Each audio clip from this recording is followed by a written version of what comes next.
So I've just got up, only just got up, and I've just realised that tomorrow is my results day for my GCSE. And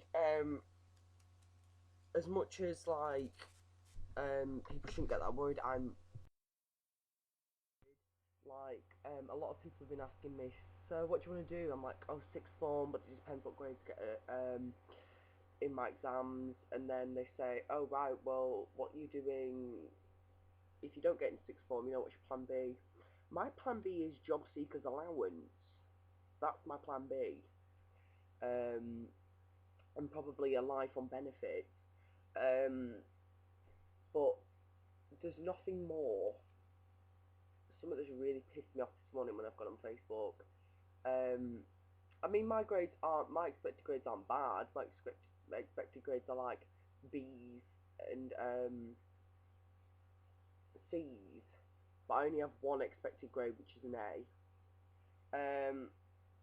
And you know these people who, I mean, I suppose it shouldn't piss me off, but it just kind of does. When people know that they're going to do well, and they kind of go up to people who maybe aren't expected to make that kind of, because there's obviously that cut, you know, if you get a C or above, you're in that kind of, yeah, well done, you passed category.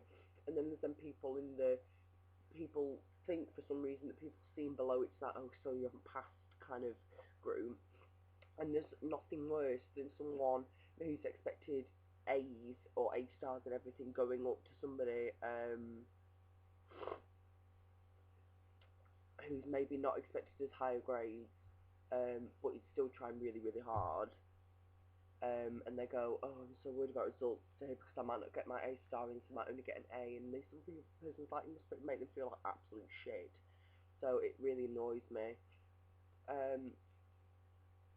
And also, for some reason, I hate these people who think that your GCSE grade, well, I don't hate them, but it annoys when people think that your GCSE grades define you as a person.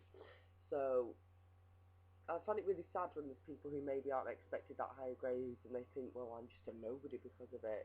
And then the people who are expected all A stars and everything, and for some reason they think that the sun shines out of their arse because they're expected all A stars. No, no, no. Your grades that you get at school really don't define you as a person. I'm not being funny. There's some people who I know who are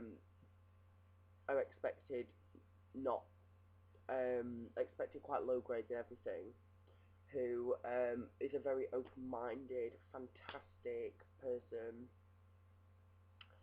who's very interesting. And then there's some people who I know of who are expected A stars and all that, and they're just full of shit. They're absolutely just full of shit. So I'm just gonna wait and see what happens with tomorrow. See what grades I get, see where I am, and then I'll know whether I'm gonna have a life on benefits or not.